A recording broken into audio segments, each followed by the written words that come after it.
Lonnie, can you come up? Come on down. Let's give him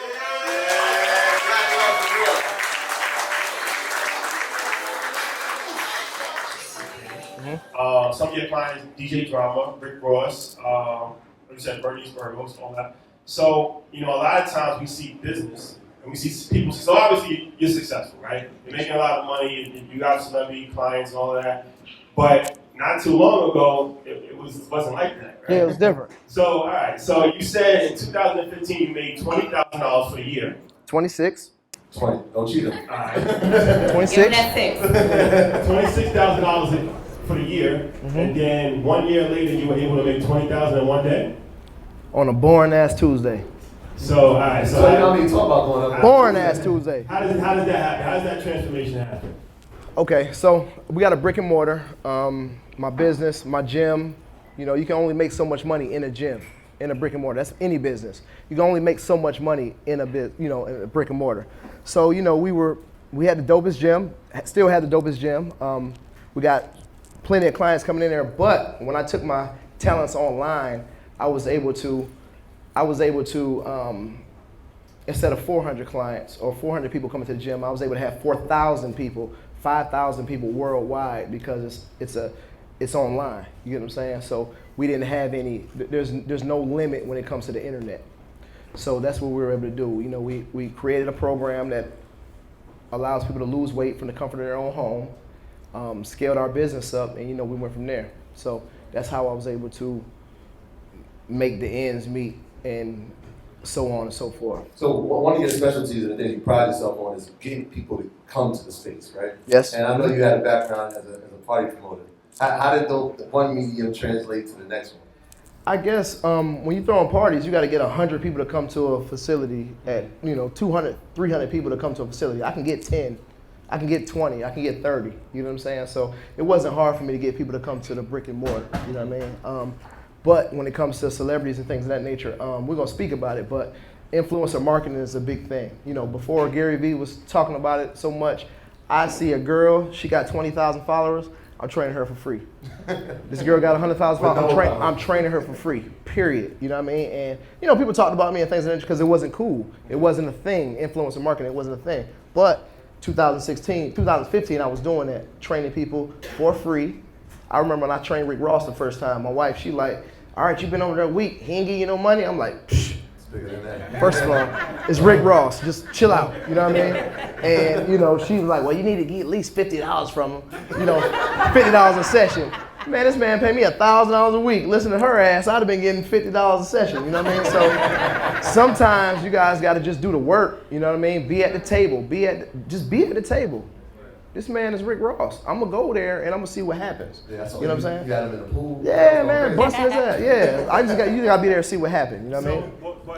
So one thing that I heard, so Jocelyn Hernandez. Right? Okay, yep.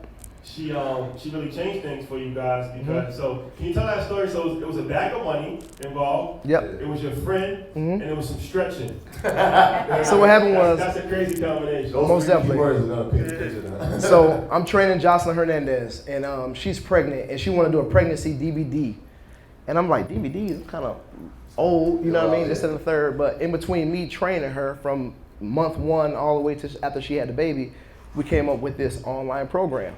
So with the online program, my partner G. Bryant, we came up with it, and me and him was doing it. I had 40,000 followers, he had 40,000 followers. We launched the program, we're growing by like 54%. We did $8,000, then $12,000, $19,000, then $36,000 a month without Jocelyn. So I told my partner, I was like, look man, I got an influencer, I think I can get her on it. She wanted to do this damn pregnancy DVD. I said, I need you to come to the gym and drop that bag off. You know what I'm saying? She don't understand nothing but money. Drop that bag off. So he came, and he was paying me cash, whatever. Cash, huh? Yeah. So he had the blue Chase Ziploc bag, the zip bag. Came, dropped it off. She was stretching, and me and her were stretching. I'm like, what's up, G? He was like, yeah, I just came to pay you. I'll be back. Dropped the money off. I was like, hold on. So we left the money in front of Jocelyn, and I went over there. I was like, watch your ass. Her nosy ass looking. And she's like, boy, what you got going on? I said, this is my online fitness program I was telling you about. This and the third. So we sat down with her meetings, and me and my partner G, we just did a handshake deal. Jocelyn brought the lawyers and the structure to the business. You know what I'm saying? So we were saying we're growing by 54%. We're supposed to be hitting 45,000 next month. If we do that, then we can continue on. So we went from 36,000, put Jocelyn in the place. We went to 66,000. The very next month, 30 days later, 66,000. The next 30 days, we hit 120,000. And for the next 4 years, we never went up under $100,000. You know what I mean? A month. And we only promote for 10 days. But the thing is, I could have been sitting there with Jocelyn trying to go to parties, trying to take pictures, trying to do all this goofy shit. I presented a business like, listen, this is what I got going on. This ain't got nothing to do with what you got going on. It's not gonna interfere with nothing you got going on. Let's try it. We signed that little contract, and literally 30 days later, we hit $66,000. What I love about the story too is that your partner G. Bryant, like you both had gyms, right? Yep. And rather than competing with each other, you said let's come together to combine and do something, man. And that's important. 'Cause we always, and Matt, shout out to our boy MG, the Warriors guy. He always says collaboration over competition, but this is living proof of it. Absolutely. Right. So you want to talk about how that happened? So I was just on Instagram one day, and I saw a trainer, and I looked at his location of his gym, and I was like, damn, he's right around the corner. So I hit the location. I said, oh, he 1.2 miles from my gym. Let me check him out. I'm checking, looking at it. He ain't all that. He all right. So then, you know how you be on somebody's page, you might be creeping, and they kind of interesting. You messing around, like a picture. I'm in his page like, hey, he kind of dope. You know what I'm saying? Like, yeah, all right. Wait, you went back 52 weeks? Bro, I'm down there. I'm like, how I don't know him, first of all. We should be competitors, but like I said, I thought I was a hater, but I ain't no hater, man. I was liking pictures, and then like the next day, he was like, what's up, cuz? I was like, what up? Then he told me he had a fitness program, you know what I mean? So, like I said, I had 40,000 followers, he had 40,000 followers. It wasn't that much, but it was enough for us to do some powerful things, you know what I mean? So we just collaborated, you know what I mean? My neighbor down the street, we could have did all type of other shit, but we ended up collaborating, and it made sense, and we did beautiful things that year. $1 million made first year of business. Awesome. So, all right, you make $1 million in first year in business, but what's the steps of setting up a gym? Like, all right, so you make $26,000 in 2015, right? And then next year you go out of this world. So how do you do that? So first of all, I chose passion over paycheck. And the reason why I say that is because I had a trucking company. I had a trucking company before Alex. And I was making six figures, you know what I mean? I was making six figures for like 10 years. I didn't like it. I was living in refrigerators and washing dryers. I hated that shit. So what ended up happening was a guy passed away, and somebody said, hey, I'm an entrepreneur. I was doing different business endeavors. He was like, hey man, you want to try this gym? And I was into fitness through my wife. And long story short, I went and bought into the business. The business wasn't doing what it needed to do. I turned into a trainer, and that's how I actually started training. You know what I'm saying? So I started training, but like I said, at the end of the day, I could only make so much money in the gym. So I needed something else. And the reason why I hit rock bottom is because it was three of us, two business partners outside of me. I'm the only one working the gym, but I'm making $500 a week. I'm bringing in thousands. You get what I'm saying? But I got partners, and we got to pay the rent. And so I'm doing all the work, all the muscle, things of that nature. So if I'm not bringing that money home, I'm on salary. So I met my partner, and he was like, bro, you can never make this amount of money in the gym. Let me show you how. So, he told me about what he did last year. He made $4,000 by himself. That was big money to me. I'm like, shit, let's go. Let's go. You know what I'm saying? And, we just did 8, 12, 19, 36. I'd never forget the numbers. Nah, and the online situation is vital. I think you're limited. Like, I tell the story, I had a young lady who came to my office. I'm a financial advisor. And she's a Instagram model. So she has like 2.5 million followers, right? Uh-huh. And she's explaining her situation to me. She owns a clothing store. Mm-hmm. So the problem is that she's like, yo, the clothing store's not doing well. Like the rent, they beat me over the head in rent. So I'm telling her, like, well, where you have your store, you have 2.5 million followers, right? Mm-hmm. Geographically, maybe 1%, 2% of those followers can actually support your store. Yep. If you had a situation where you're selling direct to consumer online, you can sell it to Australia or Canada or Mexico. Like, so it's like, especially for anybody here that's an entrepreneur, that's extremely important. We talk about like the death of brick and mortars, right? It's like a lot of times people, you might have a brick and mortar as a flagship store, but the days of getting rich and just having a barbershop or a bakery, it was never that, but it's definitely over now, right? Yeah, and especially if you're going to do it, it has to be something that's an experience. Like we said on the episode, it was like, when I go to the Apple store, it's more than just purchasing a MacBook, right? I get to use the product, I get to play with the products. By the time I'm there for 3 hours, I didn't even buy anything yet.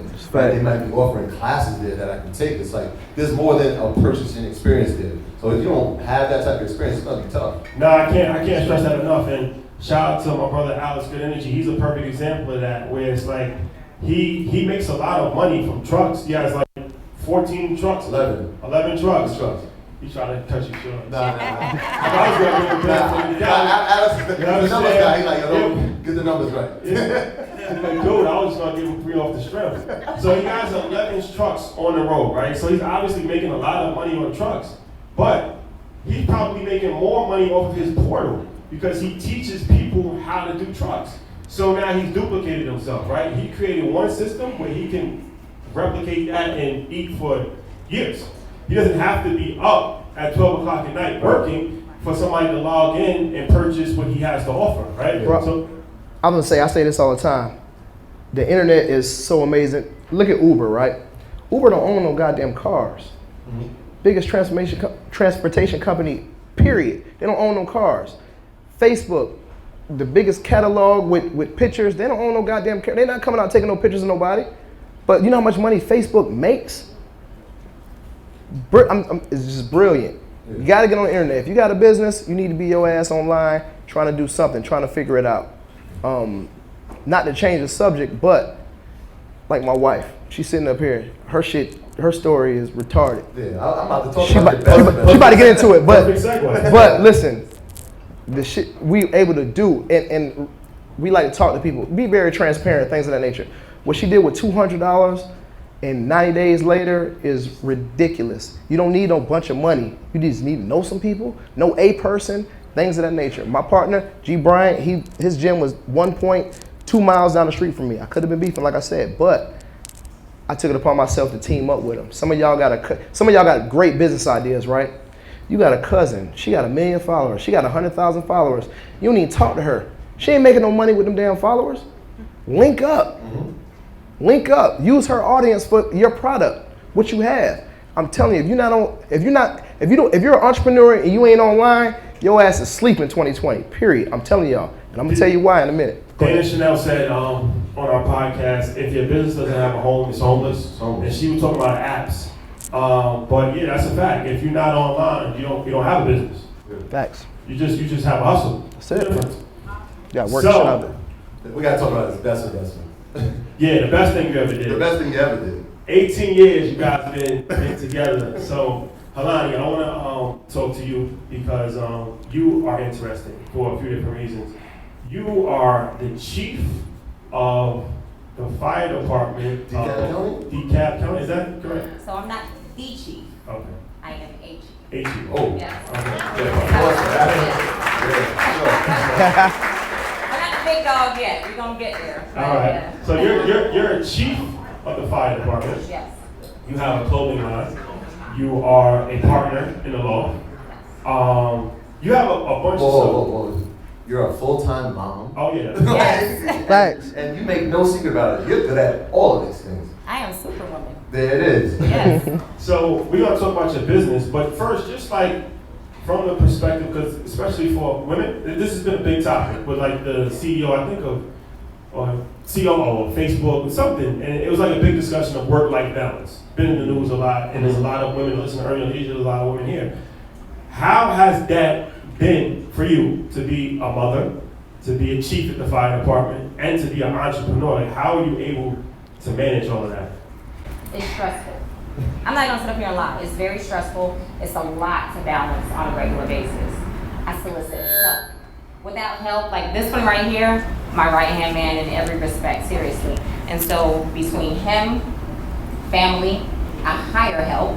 So even if something as simple as cleaning my house, when you have so many different things that you've got, you've got kids, you've got their activities, you have your own businesses, then my job is stressful in itself just because of what we see on a regular basis and just saving lives, protecting property. My life is stressful. And so even as simple as hiring help to clean my house makes my load so much lighter. So between the support system that I have between my husband, my family, I hire help. I will spend the money to do what I need to do so that I can relieve some of the stress, because when I'm frazzled, everything falls apart, everything. So just finding that balance for me means that I need help, and I have to be able to say, I need help in these areas to make things streamlined for me. Yeah. So the fitness game, you guys are killing it, right? I know you have your own courses. When did you start getting into it? Or is that something that, 18 years ago, were you guys like, hey, we're going to do fitness? Or was there something that happened along the lines that, I'm going to take this serious? So we've always been athletes. Okay.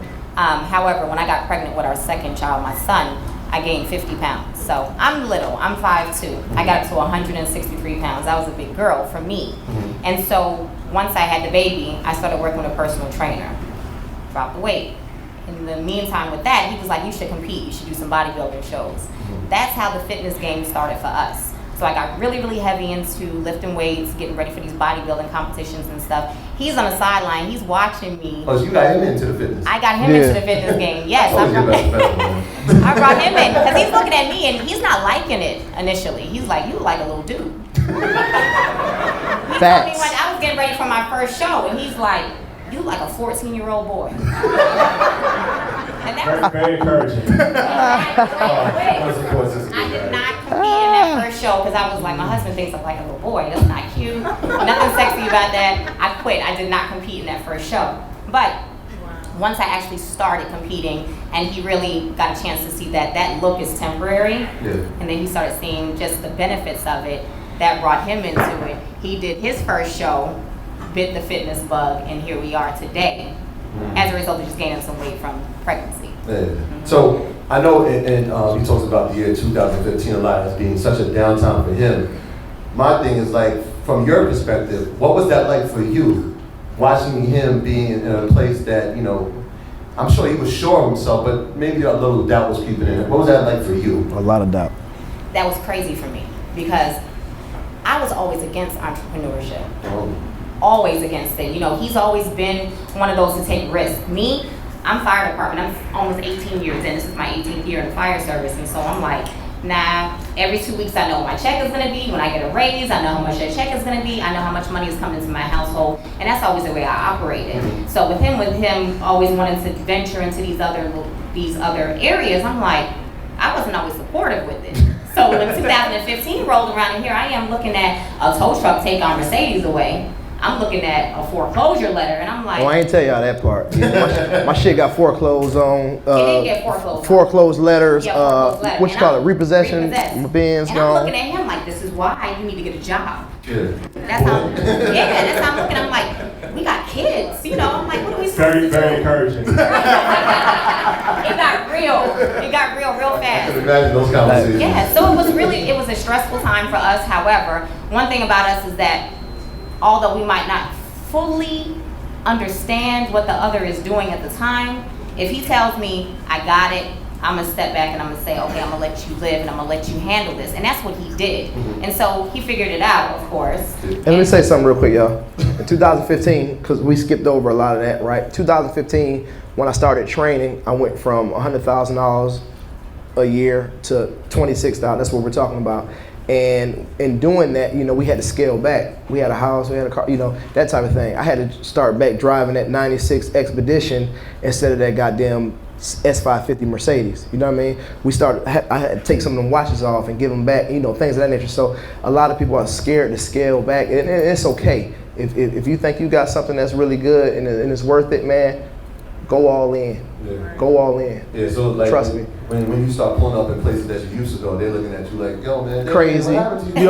You don't fell off and all that shit. Yeah. I'm loading though. I know what I got. I'm loading. I'm into 10 We a.m. actually had an interview with somebody who said similar thing happened. They were like, the people who telling me that I fell off have never been on. Hey. Ooh. You know what I mean? Yeah, so Facts. Facts. Jay Alexander, I'm one of the founders of Fubu, and he was saying like he fell on hard times, and he was like, people told him like, yeah, you fell off. He He's was on like, the bus. you were never on. Damn. That's his response. You never on. You wouldn't even understand what this life is Yeah. like. Yeah. Facts. I know how it was, and I'm gonna get back to it. Right. I always say all the time. I had a friend that had a lot of money, fell on some hard times, lost the money, but I'm like, you're gonna get it back because you know how to do it. Right. They can take money away, but you can't take knowledge out of somebody's brain. Right. So if you have the information, if you've already accomplished a certain level of success, yes. It's a fact. Round of applause for me. Yes, sir. If you, this is not just ups and downs in this game, it's ups and downs in life, it's ebbs and flows. So it's like, and that's important for people to understand in business as well. It's like, it's not always a straight climb up. It's more of a roller coaster. But like I said, they can take money, but they can't take the knowledge out of your brain. So if you've accomplished something once, odds are you have the ability to do it again. You just have to keep your composure and just stay course. That's a fact. I bought the same car 3 times. Damn. So, honey, so he said that you went from, you had $200 and you did something crazy with it. What did you do with $200? Okay, so Show me my love too. She'd like to tell the story the way she want to tell the shit. Be honest. Be honest. he Be wants Be honest. recognized in every single situation. It's not about him. It's I put you on. Couples therapy. I'm telling you. Okay, so with the loft. Tell your little story. Well, I'll back up. With Universal Fitness is where we started with the gym. That's the first gym that we had, Universal Fitness, and then of course we transitioned to the loft. I teach the dopest female talk class in the city, boot camp, and it's the largest booty class in the city. Can I, real quick, when I saw glue class, I'm like, that was really nice. That's a really nice time. You like it? I love it. So is it like a twerking class? No, Oh, we working out. They doing squats. Okay. and We shit. working out. You gotta come take it. Guys take it too, so you gotta come take it. So, with this class, we utilize resistance bands. And so literally I was buying latex bands from Amazon and different companies so I could have them for my class. But they roll. And so I'm like, I'm gonna buy these fabric bands, get my logo printed on them. So basically, I took $200 and I got 200 bands printed up. They cost me $2.33 per band. So $233 I took, right? Where you get them from? Tell them. I got them from China. I went to Alibaba. Okay. Alibaba. Found these resistance bands, okay? And I'm like, I'm gonna sell them to my class because I need to break away from these latex bands. So I put it on my Insta story. And I was like, bands are in for my class. I start getting all these DMs. How can we purchase? How can we purchase? How can we purchase? So I say to him, shut up. I say to him, I'm like, Before you speak. right.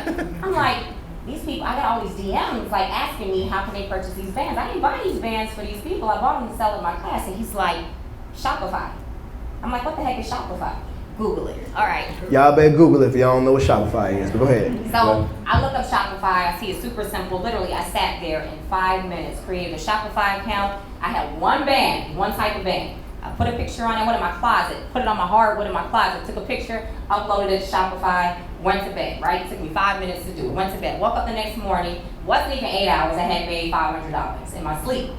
So I'm like, Jason, I made $500 last night. I'm like, I told you. I told your ass. He's like, I told you. I was on shift that day. Went to the fire department. I'm sitting there at work with them, and all these sales coming through. It's just pinging.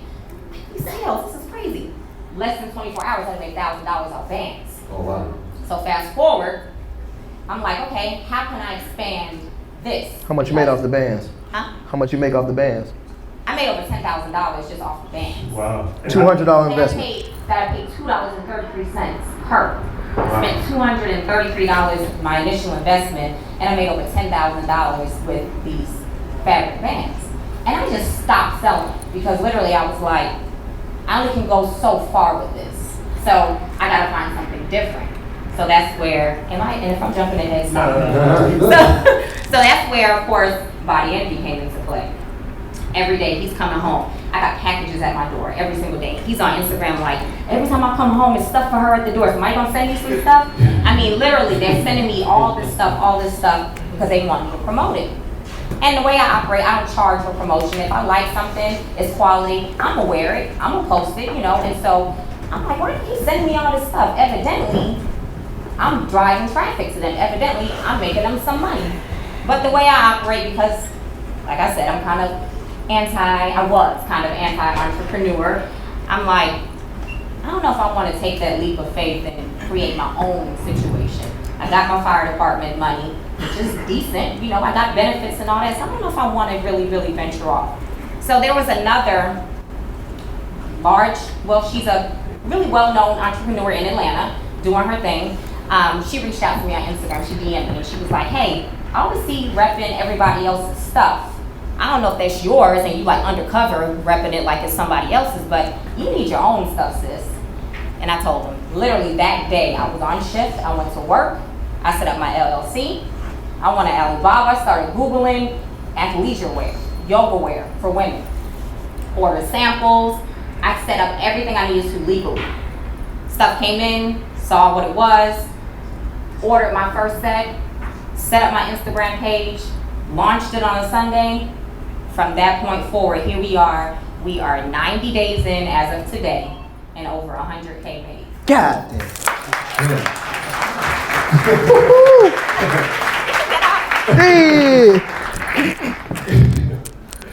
Game time. Yeah, shout That's powerful because it's like, and I'm glad that you said that. And you were very transparent as far as the self-doubt that you have. Right? A lot of us have self-doubt all the time. And I was just talking to Jamal the other day, yesterday, and I was telling all of this came before Earn Your Leisure. I was thinking about building my own personal brand on social media, right? And I'm kind of going back, it's like, what is he talking about? He's talking about finances. At the time, I had like 500 followers. And then I said, you know what? I'm going to die one day. And it doesn't, when you think about it in that term, it doesn't really matter. Because people are going to judge you one way or another. They don't care. They're going to have something to say. So either you're going to just live in fear and not do anything, or you're just going to do it and say screw it. And it's always funny until it's not. That's not funny. That's not funny anymore. Because now we come to Atlanta and we pack out a whole room. Like I said, Earn Your Leisure started in his basement. Right. Hey. Good shit, man. Nah, it's crazy. Like, I mean, a lot of people know the story, but literally, when he was doing that, he was telling these stories. Like, sometimes I would just send him articles like, yo, you know, that's a good one. You should probably post that. And that turned into us literally doing Earn Your Leisure, sitting down in my basement, lifting weights. And he was like, yo, you want to do it? And I was like, all right, cool, let's do it. Right? Because whatever he does, like, it's my brother, so I'm going to support anyway. And somebody asked us the other day, like, did y'all ever think y'all would fail? And I was like, I never thought of failure. I was like, this is what we always do. You know what I'm saying? Had we known that people was going to listen, we would have started a long time ago. Right. To be honest with you, so failure was never an option. We never had that. You can't fail when you start anything. Exactly. We had nothing. So we started with nothing. So it's like, how can you fail? Yeah. You only fail when you actually are like somewhere. Yeah. Like if we already were Oprah, then we could fail. Yeah. Nobody knew who we were. So let me say this. Okay. Last night, right? Yeah. We had a club. Alex Good Energy bring this to my attention. It's 20 people come to the section. We got Lamar Odom in the section, so 10 came for Lamar. But the other 10 came to y'all. I was like, damn, folks is really watching what's going on. We in Atlanta, y'all live in New York, and they pulling up, like literally like saluting y'all, man. So what y'all doing is amazing. Amazing, man, amazing. Real shit. And as our brother Wallow 267, another NYL alumni once said on our podcast, is that Philly, shout out to Philly. Go Philly. Shout out to Big Business. Shout out to the whole crew, man. A good spouse, or a good partner, a good mate, whatever, is very important. Because your partner will either hold you up or hold you down. That's so Facts. And you know what? Now you said it that when we said Earn Your Leisure, we got to shout out my wife. Because a lot of people don't realize that we shoot, and a lot of people, the early pit stages, we shoot in my dining room. Mm-hmm. So like when we shoot, I'm like, man, you gotta take the kids somewhere. First, shout out to Chris Gotti, wherever you are in the world right now. Chris Gotti pulled up to our studios, our headquarters, and which is Troy's house. Headquarters? We already lit at this time, so he's telling us stories about Ja Rule burning. So he's thinking like, when we gonna go to? He said, how you about to set up? He's like, oh, this is where you shoot? All right, cool. Max Maxwell, the king of wholesaling. Flew in from North Carolina. Max Maxwell makes like $5 million a year. So he came and hold on. You said that $6 million. $6 million. He flew in from North Carolina to do our show, and he came in, and he's like, "Oh, Okay. You know what I'm saying? Like he's like, you know what? He's like, I like you guys even more because he was like, it's about imperfect actions.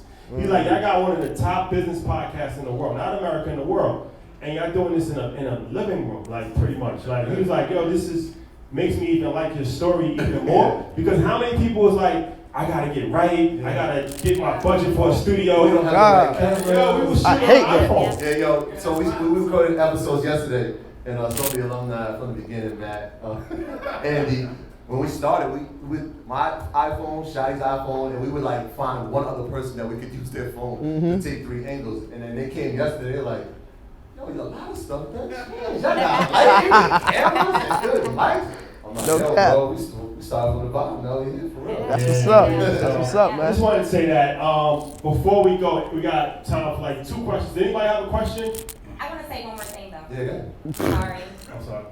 You the boss. So I want to say this to you guys because with me, I don't know anything about business.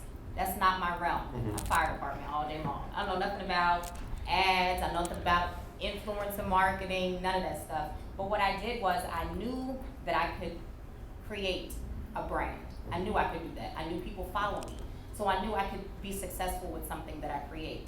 However, not having all the tools, that's where the help came in. And so I gotta shout her out, I'm sorry, because without her, Body Envy will be nothing.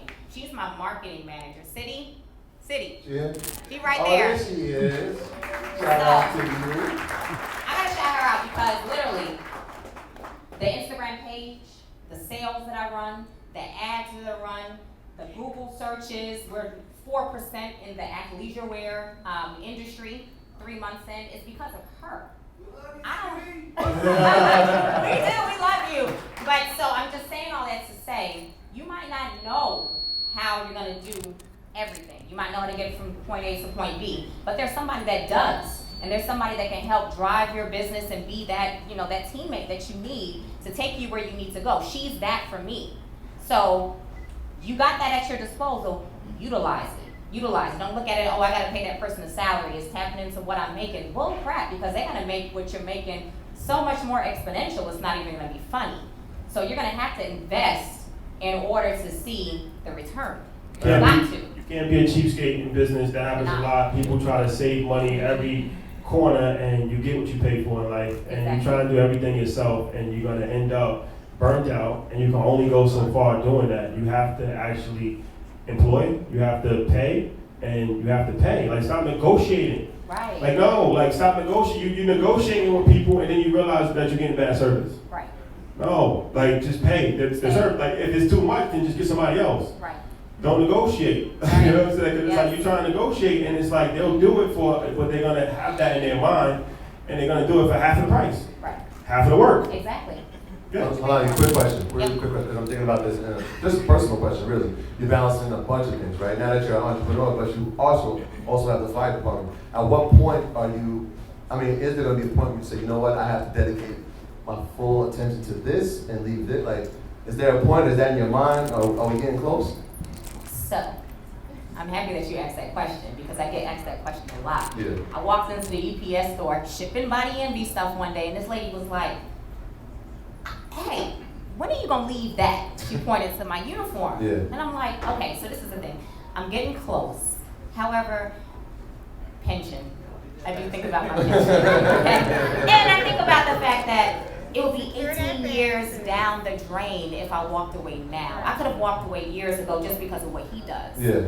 However, doing what I do as a black female, I'm 37 years old, and I've accomplished what I've accomplished in that field. Yeah. I can't just walk away right now just because I can. You know, does that make any sense? It's your purpose. Yeah. So Sure. 3 more years, really 2.5 at this point. I'm gonna do 20. Yeah. I'm gonna do 20, and I'm out. Gotcha. And I'm secure that pension. Hold it to that. Hold it to that. Most definitely. Guys, we want to thank you. Thank you for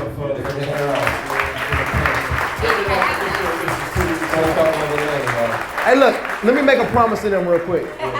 Before I leave, let me make a promise to everybody in here, right?